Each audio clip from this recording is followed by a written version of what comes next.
मौत से नहीं डरे।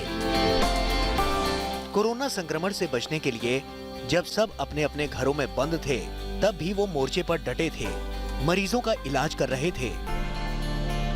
कोरोना मरीजों का इलाज करने के लिए उन्हें अपमानित भी होना पड़ा, क्योंकि कई जगह उन्हें अपने ही घरों में घुसने से रोक दिया गया, क्योंकि इलाके के लोगों को डर था कि अस्पताल से दूसरे की जान बचाकर लौटे डॉक्टर कोरोना संक्रमण फैला सकते हैं। दिल्ली समेत कई जगह पर वक्त पर वेतन नहीं मिलने पर भी ये डॉक्टर और स्वास्थ्य कर्मचारी घर परिवार की चिंता छोड़ मरीजों की जान बचाने में जुटे रहे।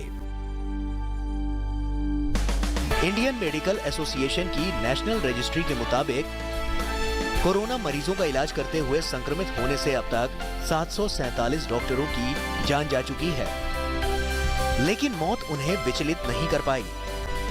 कोरोना के बढ़ते मामलों के बीच वो दिन रात काम कर रहे हैं। ओवरबर्डन है। पीपीई किट में एक डॉक्टर को 12 से 16 घंटे तक काम करना पड़ा है। मरीजों की जान बच जाती है तो वो हंसते हैं, नाचते हैं, गाते हैं। वो रोते भी हैं तो हमारे लिए।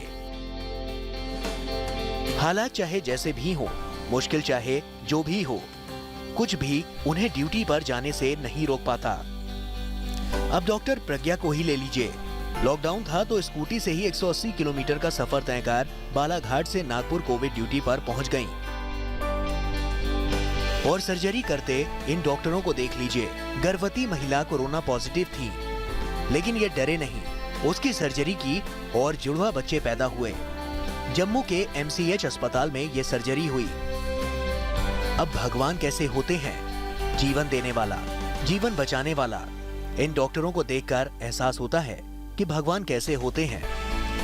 किसी भी हाल में हिम्मत नहीं हारने वाले डॉक्टर भी अब हारने लगे हैं। कोरोना मरीजों की सुनामी और संसाधनों की भारी किल्लत के आगे डॉक्टर बेबस नजर आ रहे हैं और वो हताश हो रहे हैं। देखिए, उम्मीद पे ही दुनिया कायम है। अब तो ये बिल्कुल ही सत्य हो गया, क्योंकि उम्मीद पे ही अब हम डॉक्टर्स फाइट कर रहे हैं। क्योंकि अगर कोई भी होप हमें नहीं दिखेगी तो अब बहुत बहुत मुश्किल हो गया। डॉक्टरों का इस तरह से परेशान और बेबस दिखना तकलीफ देह है। मरीजों को मौत के मुंह से निकाल कर लाने वाले भगवान ही अगर हारने लगेंगे तो कोरोना के खिलाफ लड़ाई कैसे चलेगी? असली योद्धा तो वही है। इसीलिए पूरा देश कह रहा है, मत हारो भगवान, तुम्हारे साथ है पूरा हिंदुस्तान।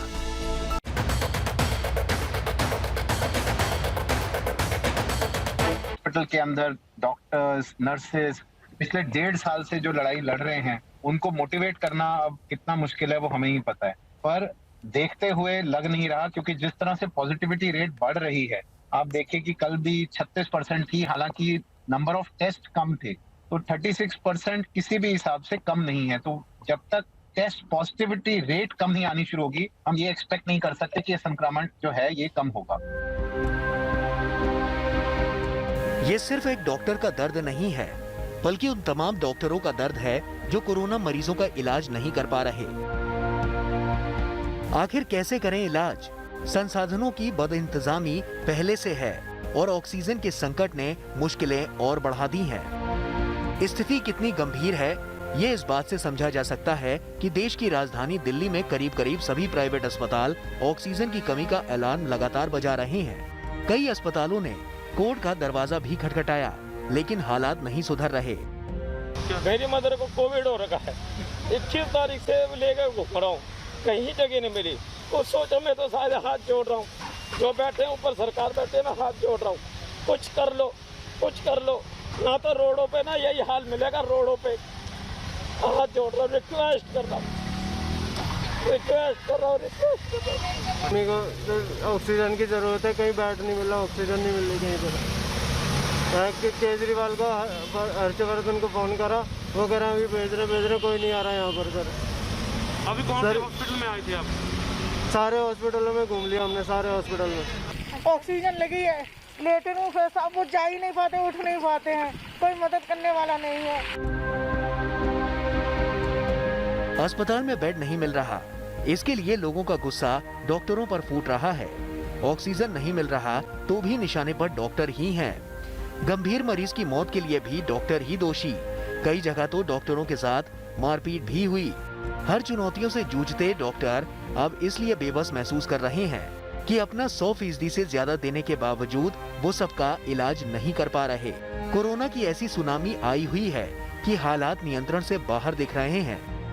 गुरुवार को देश में कोरोना के 3,32,770 नए मामले सामने आए, जबकि 2,263 लोगों की मौत हो गई।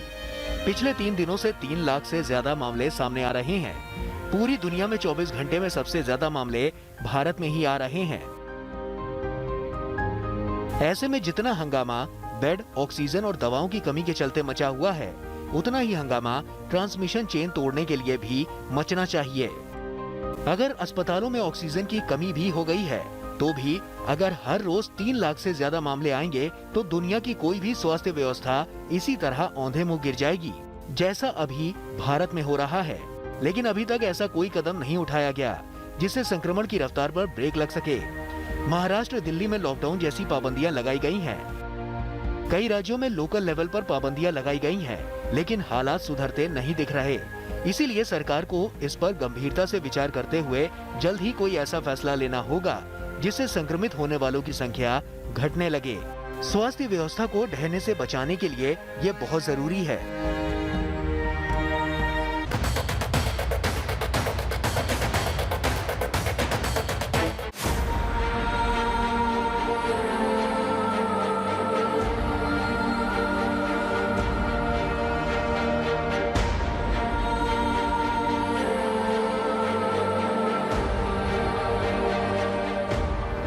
सांस सांस को तड़पते एक मुल्क की कराह सुनो।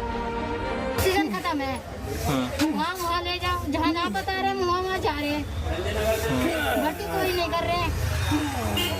बस एक ही बात बोले जा रहे हैं कि ऑक्सीजन खत्म है।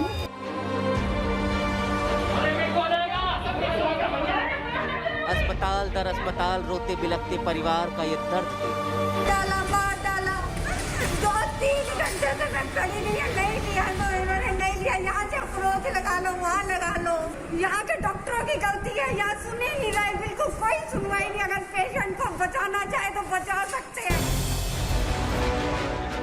मरते मेडिकल सिस्टम के चलते उठती कराह से शहर दर शहर कांप रहे।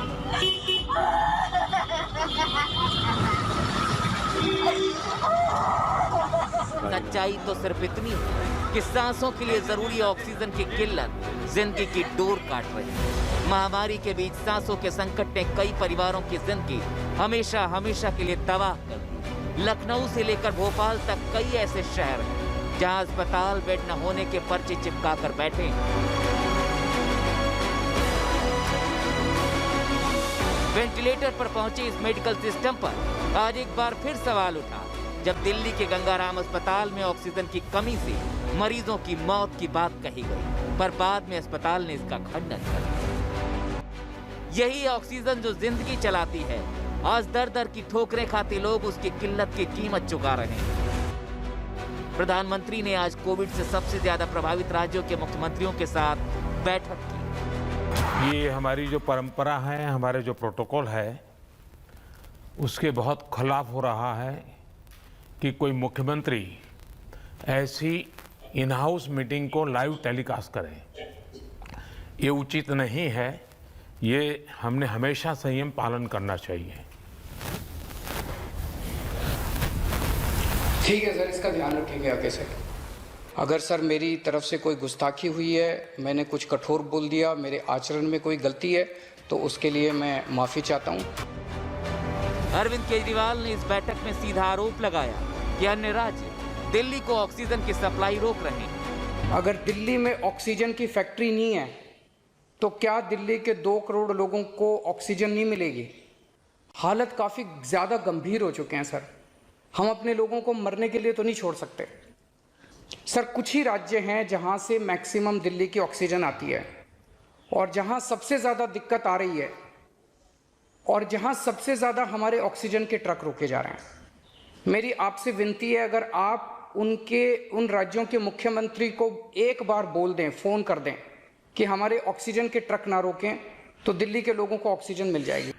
अरविंद केजरीवाल राजनीति के अंदर सबसे नीचे स्तर की राजनीति करने लगे हैं। मुझे लगता है कि जिस प्रकार आज अरविंद केजरीवाल जी ने सबसे महत्वपूर्ण बैठक जो प्रधानमंत्री और चीफ मिनिस्टर्स को लेके इस आपदा के लिए थी, उसको एएनआई को बुलाकर जिस प्रकार से अपने आप को टेलीविजन पर चमकाने की कोशिश करी, वो बहुत गैर निंदनीय है। सांसों के लिए छिड़ी जंग पर सियासी लड़ाई है, पर इन पैंतरेबाजियों का कोरोना पर कोई असर नहीं पड़ने वाला है, क्योंकि अब वो 3.5 लाख के पार होने पर आमादा है।